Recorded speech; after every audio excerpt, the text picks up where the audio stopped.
What exactly did he say? He said Ford makes ugly little cars and we make them in an ugly factory. Executives are sons of whores. Called you fat, sir. Go on. He said you're not Henry Ford. You're Henry Ford II.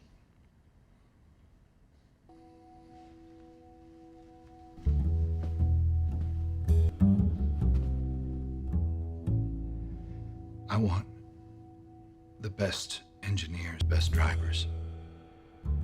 I don't care what it costs. We're gonna build a race car. And we're gonna bury that goddamn greasy wop 100 feet deep. And I will be there to watch it.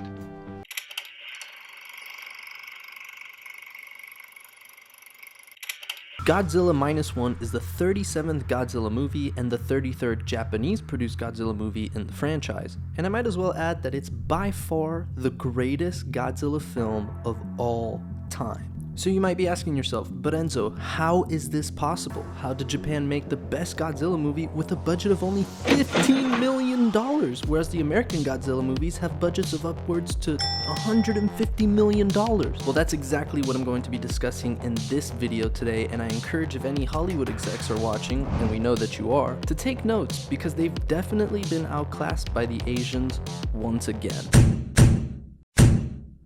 This is the worst!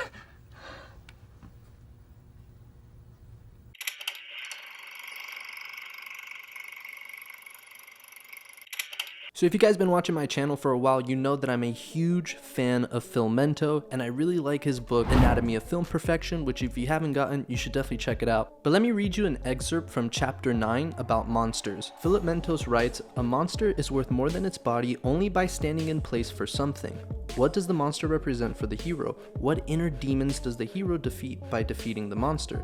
Be it anything from loneliness to loss, what is the spider beyond being a spider?" This is what I think this movie did so well. In Godzilla Minus One, Kyoichi Shikishima's journey embodies a profound battle against inner demons, mirroring the colossal threat posed by Godzilla. Beyond the surface, a monster like Godzilla symbolizes more than mere physicality. It embodies the weight of guilt, the haunting memories of loss, and the overwhelming burden of responsibility on Kyoichi's shoulders. For Kyoichi, Godzilla becomes a manifestation of the trauma and survivor's guilt he carries from witnessing the devastation on Otto Island during World War II.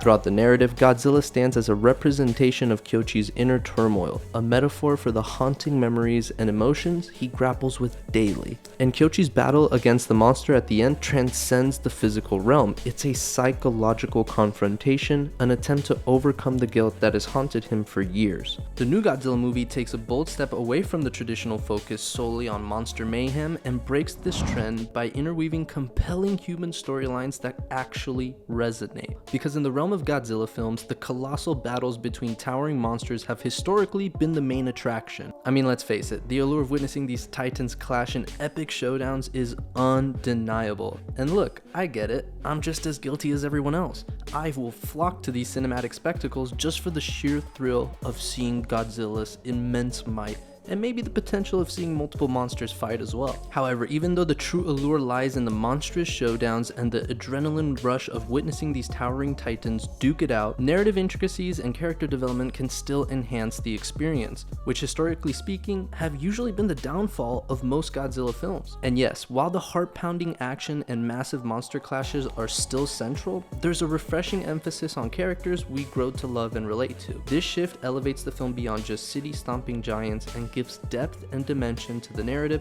creating an experience that's more emotionally engaging and satisfying for audiences. Let's take a closer look at our main protagonist in the movie.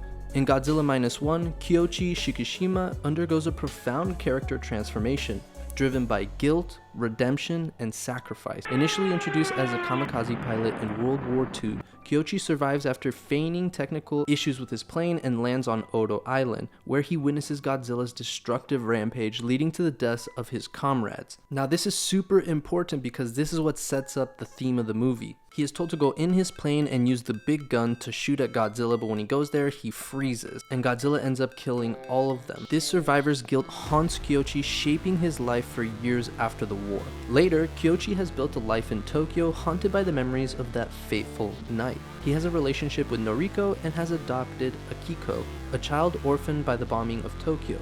His guilt over surviving while others perish fuels a deep sense of responsibility, particularly towards Noriko and Akiko. When Godzilla resurfaces, Kyoichi's past trauma also resurfaces, and he becomes involved in efforts to combat the creature's threat. Throughout the narrative, Kyoichi grapples with his internal demons, battling the survivor's guilt and the belief that he's responsible for the devastation. His journey is one of seeking redemption and rectifying the mistakes he perceives he made in the past. As events unfold and Godzilla attacks Tokyo, Noriko witnesses the devastation while Kyoichi tries to rescue her. This moment becomes a turning point for Kyoichi as he confronts his guilt and realizes that his actions in the present are crucial in protecting those he loves. He discovers a newfound courage and determination to make things right, ultimately deciding to confront Godzilla head-on. In the end, Kyoichi pilots a plane in a daring act of self-sacrifice into Godzilla's mouth, aiming to destroy it from within. The moment signifies his willingness to confront his guilt and make the ultimate sacrifice for the greater good. Although it initially appears that Kyoichi perished in the explosion, he ejects from the plane and is safe. This narrative arc of Kyoichi Shikishima in Godzilla Minus One is a tale of personal redemption, inner conflict, and selfless heroism. His character evolves from a haunted survivor burdened by guilt to a courageous individual who finds a way to confront his past and make amends, ultimately displaying immense bravery and sacrifice to protect others. That, ladies and gentlemen, is how you write a compelling human character with an arc that I actually care about. They did a fantastic job in choosing that he would be a kamikaze pilot that was too scared to go through with it, and then on top of that, the guilt of seeing the people die when he didn't shoot the gun, all comes together to make this super interesting character arc. And that's one of the main reasons as to why this movie works so well, and it's because the human characters are interesting, they're captivating, we actually care about them. If we look at other Godzilla movies, that's usually not the case. The characters are boring, they're usually uninteresting, and they're forgettable. In Godzilla vs. Kong, for example, Millie Bobby Brown's character Madison Russell has a primary goal of uncovering the truth behind Godzilla's unexpected aggressive behavior. She becomes suspicious when Godzilla starts attacking seemingly without cause, contrary to his usual protective behavior towards humanity. Madison teams up with her friend Josh and Bernie, a conspiracy theorist, to investigate and understand the real reasons behind Godzilla's actions. Okay, but why should I care? Why should I care about Madison Russell? What makes Madison Russell an interesting person? What are her fears? What are her goals? What are her motivations? We don't know anything. So it just ends up being, oh, that one girl from Stranger Things who shows up in Godzilla movies, instead of a character I'm actually going to remember.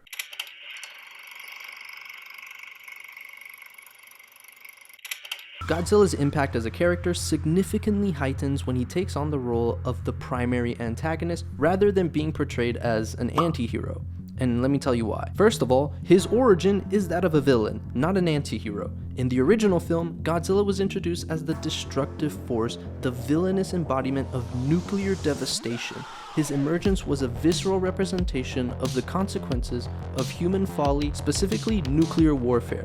This portrayal established Godzilla as an ominous force evoking fear and awe amongst audiences. Second of all, when Godzilla serves as the central antagonist, the narrative has the freedom to explore his full potential. And what I mean by that is that in movies where he shares the spotlight with the other monsters, Godzilla's impact might be a little bit diluted, taken away from the intensity and allure of his presence, because now we have to give some of our attention to these other animals. And no matter how big they are, they're never as cool as Godzilla. So whenever they're on the screen, I'm just like, well, can we get this over with so we can get back to Godzilla? At the end of the day, we came here to see Godzilla, not these guys. I don't even know what their names are. Lastly, Godzilla's terror is magnified when he assumes the role of the antagonist. As an antagonist, his actions are unpredictable, his intentions ambiguous, and his sheer might unmatched. This unpredictability, coupled with his colossal size and destructive capabilities, instills a genuine sense of terror and suspense. It's the ominous aura that captivates audiences, making Godzilla a truly formidable and fearsome force. So in other words, he's just downright scarier when he's the bad guy. I don't like it in the American movies that they kind of make him a good guy, like, oh, he comes to kind of save the world, but at the same time he's killing tons of people and we're just supposed to be okay with it, like, yeah, Godzilla the man. No, make him what he is. He is the bad guy. He is the monster that's trying to kill us all. When you hear that famous roar, you're not thinking, oh, it's Godzilla, the guy that's gonna save us. No, you're thinking, oh my god, we're gonna die. And that's what this movie does so well. He is mean, menacing, and flat out terrifying. That's what Godzilla is supposed to be.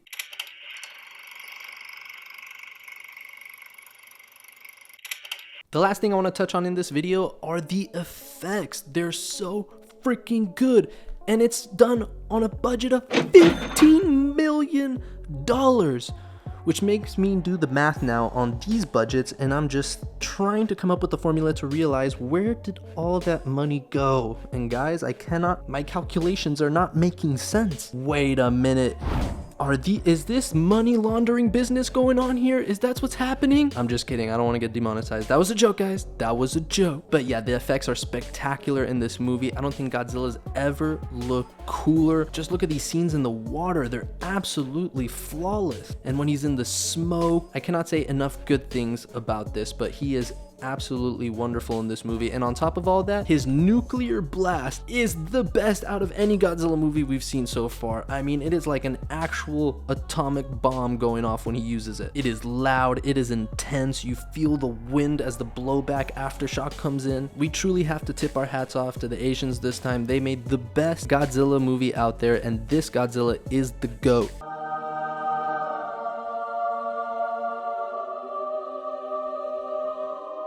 So Hollywood execs, I hope you're taking notes because class is in session. Anyways, that's all I got for you guys today. I hope you guys enjoyed this video. Let me know down in the comments, do you think this is the best Godzilla movie out there? Do you think this is the coolest looking Godzilla? Let me know down in the comments. And as always, leave this video a thumbs up, subscribe if you're not already, and I will catch you guys on the next one. Peace.